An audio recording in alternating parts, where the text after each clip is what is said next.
মুড়ির চিপা এক আব্দুল্লাহ ছিল, তাকে আপনি কেমনে চিনবেন? আব্দুর রহমানকে আপনি কেমনে চিনবেন? জামিলকে আপনি কেমনে চিনবেন?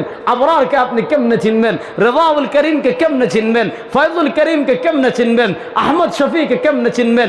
জুনায়েদকে কেমনে চিনবেন? ইয়া রাসূলুল্লাহ, নবী করিম সাল্লাল্লাহু আলাইহি ওয়াসাল্লাম বড় সুন্দর জবাব দেন। কি জবাব দেন? আরাআইতা লাউ আন্না রাজুলান লাহু ফারাসুন গুররুম মুহাজ্জাল বাইনা দুখমিন ওয়া বুহমিন। নোয়াখালীর মুসলমান, আপনারা ঘোড়া চিনেন? বড় আস্তে বললেন। ঘোড়া চিনেন? ঘোড়া মনে করেন এক ব্যক্তির 1000টা ঘোড়া আছে, 1000 সাদা ঘোড়া, অথবা এক ব্যক্তির 1000 ঘোড়া আছে লাল ঘোড়া, এক ব্যক্তির 1000 ঘোড়া আছে কালো ঘোড়া। বলেন তো 1000 লাল ঘোড়ার ভিতর, 1000 কালো ঘোড়ার ভিতর, 1000 সাদা ঘোড়ার ভিতর যদি একটা ঘোড়া